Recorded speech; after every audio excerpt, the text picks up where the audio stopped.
There was no such thing as a free lunch in the Old West, though the signs promised otherwise. On the far end of the bar sat bowls of salt-cured meat, pickled eggs, and highly seasoned crackers. To the hungry laborer it looked like charity. It was a predatory calculation. The salt would ignite a fire in the throat that only more whiskey could extinguish. It was a biological feedback loop. Eat the salt, feel the thirst, buy the poison, listen to the music, lose the money. The body was not a temple, it was a revenue stream. The barman watched the bowls, refilling the salt as meticulously as he polished the brass, knowing that every grain was another cent in the till. But the salt was only a gateway, a sensory bridge that led from the physical hunger of the gut to the spiritual hunger of the void, and for those whom whiskey could no longer numb, the saloon offered deeper, quieter descents. Beyond the swinging doors and the staccato rhythm of the piano lay the second world, the opium dens. These were rooms carved out of shadow, often located in the windowless basements or the airless backrooms where the daylight was a forgotten memory. If the saloon was a riot of sound and fire, the den was a cathedral of silence and smoke. Here the air was not merely breathed, it was inhabited. It was thick, syrupy, and sweet, smelling of poppies and old silk. Men who had spent their days breaking their backs against the unyielding earth of the gold fields would crawl into these spaces, seeking a temporary truce with reality. The dens were designed for one purpose: the systematic cultivation of dependency. There was no ventilation by design. The smoke was meant to linger, to be re-inhaled, to wrap around the senses like a velvet shroud. Special pipes, masterpieces of silver and ebony, were heated over small lamps to a precise temperature, releasing the active essence of the poppy in a way that bypassed the logic of the mind and went straight to the soul. For a miner, a week's wages, a small fortune earned in blood and grit, would vanish in 48 hours of dreaming. And when the gold was gone, the opium remained, becoming a currency of its own.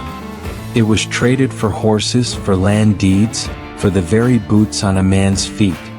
The proprietors watched the slow, rhythmic inhalation of their guests with the cold patience of spiders, knowing that a customer who has found peace in the pipe is a customer who will always return, even if they have to crawl. Amidst this landscape of chemical and mechanical traps, the figure of the barman stood as the supreme architect of the social order. He was the information king, the silent ledger in which the history of the town was written.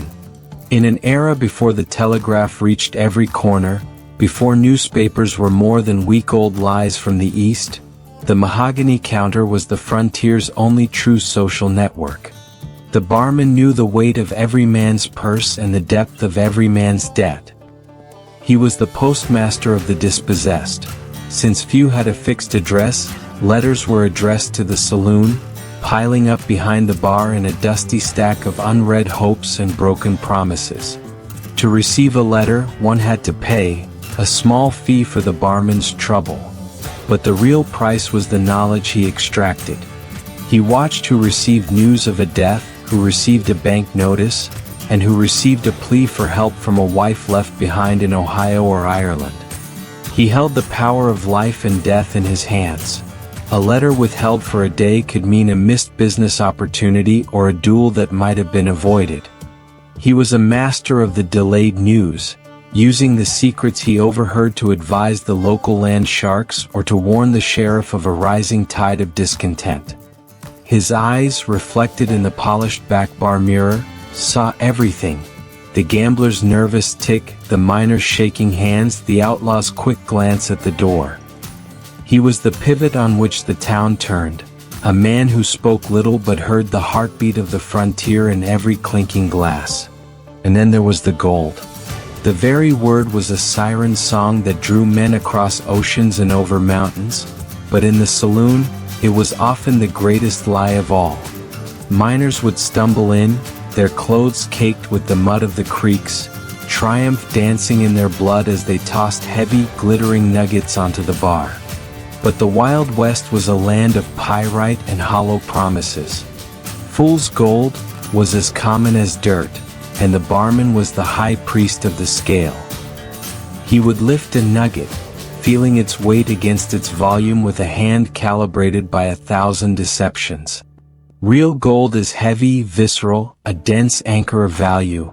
Fake gold, lead-coated in brass or pyrite born of sulfur, lacked the gravity of truth.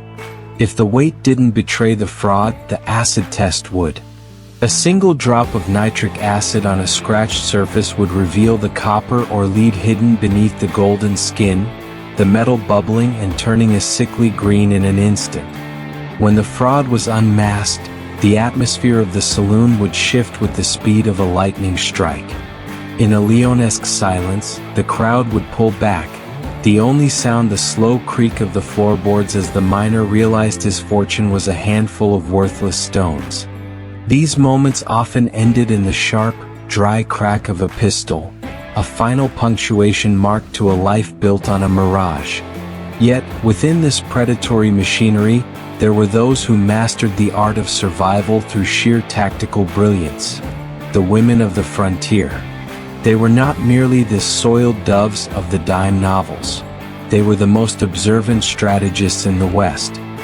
Living in an environment defined by the volatility of drunk men and the sudden eruptions of violence, they developed a psychological armor that was impenetrable. Their placement in the saloon was never accidental. They positioned themselves with their backs to the wall, always keeping the entrance in their line of sight, ensuring they were never trapped in a corner when the chairs began to fly. They were the first to notice when the whiskey shifted from conviviality to rage.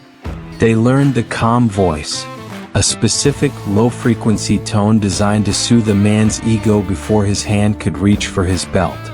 They were masters of the hidden edge, concealing small, ivory-handled derringers in their garters or razor-sharp bodkins in their sleeves. But their greatest weapon was their eyes. They watched the barman's chemistry and the gambler's holdout, often acting as the silent partners in the deception, their cut of the profit the price of their silence. They were the silent architects of the saloon's longevity, the only ones who truly understood that in the Wild West, the only way to win was to be the one who didn't play. As the sun sets on this iconic landscape, the golden glow of the cinema fades, leaving behind the stark, cold reality of the mahogany counter. The Wild West was not a land of heroes but a land of engineers. Men and women who engineered thirst, engineered luck, and engineered survival. The saloons were not just places to drink.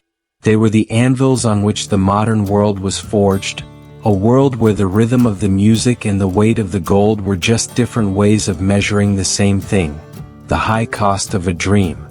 In the end, the dust settles back onto the sawdust floors, the piano falls silent, and the lone rider on the horizon is not a savior, but a man running from the shadows he left on the mahogany.